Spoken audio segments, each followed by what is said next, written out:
Salut tout le monde, dans cette vidéo je vais vous dire si oui ou non je vais acheter l'action Nexity. C'est une des entreprises que vous m'avez le plus demandé d'analyser, donc je vais vous montrer le process de sélection que j'utilise pour savoir si une entreprise m'intéresse ou non. Donc c'est parti. Déjà une première chose qu'on remarque, c'est que la performance historique est mauvaise. Donc si on avait investi en octobre 2004, eh bien 19 ans plus tard, aujourd'hui en 2023, on aurait perdu de l'argent, puisque l'action est passée de 17,65 € à 15 € pendant ce laps de temps. Le plus haut, lui, date de 2007, donc il y a quand même 16 ans. Et même si on avait acheté l'action au plus bas du plus bas, donc vraiment si on avait réussi à choper le bottom en 2008, donc à 6,77 €, on aurait fait un petit peu plus que x2 en l'espace de 15 ans.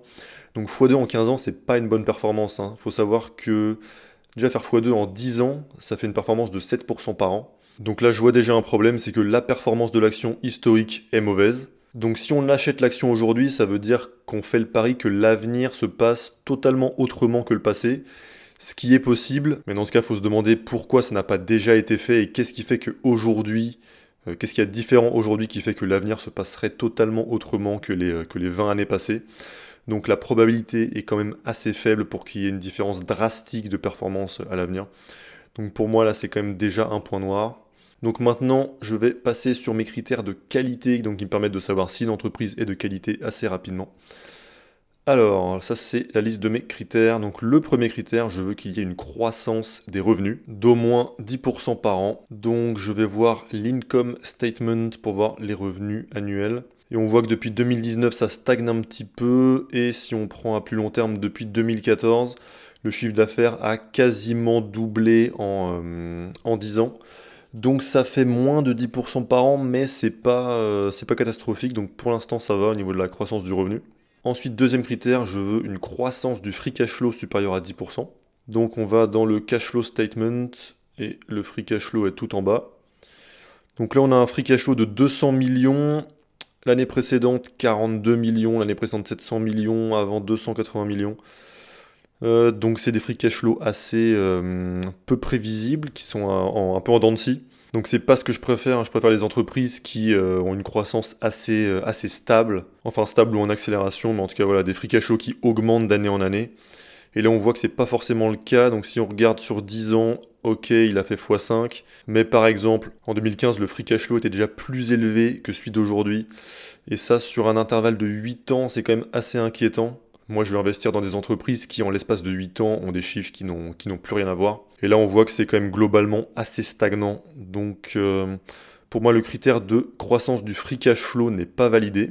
Et le free cash flow, faut pas oublier que c'est le plus important dans un business. C'est ça qui permet à l'entreprise de réinvestir sur elle-même, qui permet de faire des acquisitions, qui permet de rembourser sa dette, qui permet de racheter ses propres actions et qui permet de verser un dividende. Donc, on veut avoir un free cash flow croissant pour une entreprise de qualité.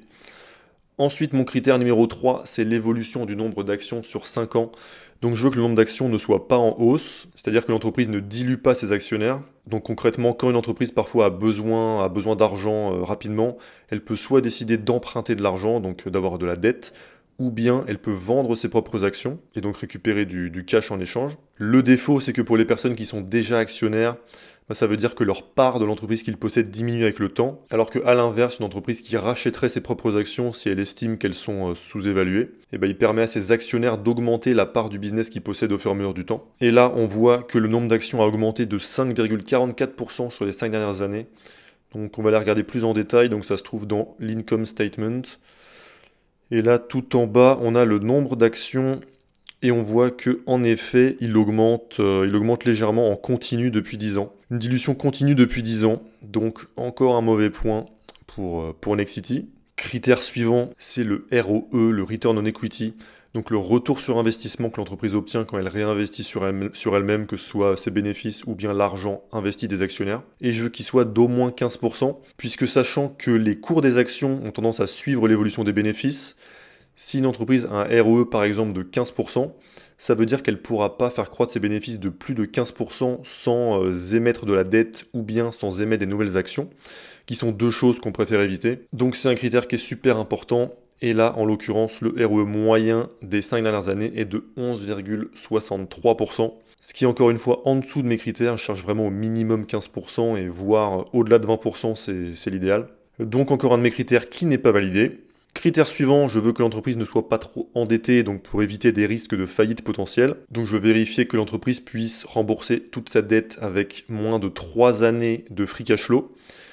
Et en l'occurrence, elle pourrait rembourser sa dette en 9 ans de free cash flow.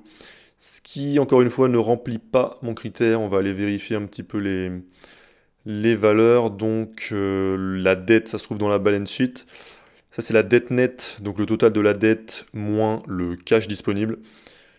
Donc on voit que ça fait 2 milliards de dettes et que le free cash flow, la donnée de free cash flow est pas à jour, mais c'est la donnée de 2022, donc presque. Il est de 200 millions, donc en effet, on est loin. Donc ça ne veut pas dire que l'entreprise va forcément faire faillite, hein, pas du tout, mais voilà, c'est un risque qui existe pour cette entreprise. Et il y a suffisamment de boîtes pour que je puisse ne pas m'embêter avec des entreprises qui ont ce risque. Et mon dernier critère de qualité, c'est les marges. Donc on va les regarder dans l'income statement. Donc la grosse margin à peu près vers les 35%, c'est pas super élevé, mais c'est pas rédhibitoire. Ensuite une operating margin vers les 7%. C'est pas super, hein, c'est assez faible. J'aime quand les marges sont au moins de 10%.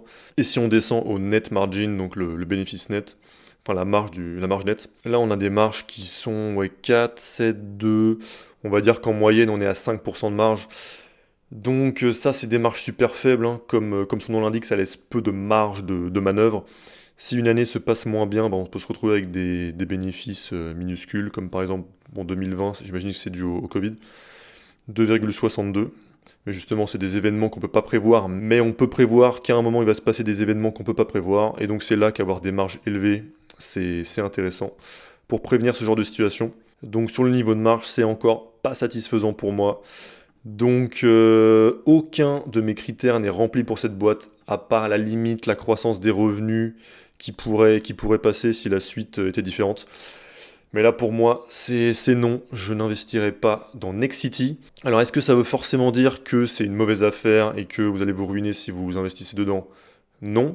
On ne peut pas avoir 100% de l'information et comprendre la totalité du business en utilisant juste comme ça des raccourcis, des ratios, des moyennes, etc. Mais disons que sur 100 actions qui donneraient ce résultat-là sur mon process, il y en a peut-être 95 qui auraient des performances pourries. Et donc pour savoir si Nexity fait partie des exceptions, ça demanderait un travail d'analyse beaucoup, beaucoup plus long qui, pour moi, en tant qu'investisseur particulier, vaut pas le coup. Parce que comme la plupart d'entre vous, j'imagine, j'ai un autre travail. Enfin, l'investissement, c'est pas mon travail, c'est pas mon activité principale. Et donc j'ai une autre activité qui me rapporte de l'argent et ensuite j'utilise un petit peu de mon temps libre pour investir ces revenus-là en bourse. Et donc je préfère me focaliser sur des cas plus simples que celui-là, avec des voyants qui sont déjà au vert. Et là, ils sont tous au rouge pour moi. Donc je préfère ne pas consacrer plus de mon temps sur ce genre de boîte. Et d'ailleurs, c'est pas non plus la peine pour moi que je fasse la partie valorisation, puisque même si l'entreprise est vraiment hyper pas chère, ça n'a pas d'intérêt si... faut vraiment d'abord que l'entreprise soit de qualité avant de regarder si elle est un prix intéressant. C'est la fameuse citation de Warren Buffett, qui est passé d'acheter des entreprises ordinaires à des prix extraordinaires à acheter des entreprises extraordinaires à des prix ordinaires. Et donc c'est l'approche que je veux suivre aussi. Donc déterminer un prix d'achat pour cette boîte, pour moi, ça n'a pas d'intérêt. Et d'ailleurs, je suis en train de développer un site qui permettra de faire plus facilement ces analyses d'action et qui permettra entre autres de reproduire ce process automatiquement et aussi de déterminer le prix juste d'une action. Donc si vous voulez être tenu au courant de son lancement, vous pouvez cliquer sur le premier lien dans la description et on se retrouve pour une prochaine vidéo. A plus!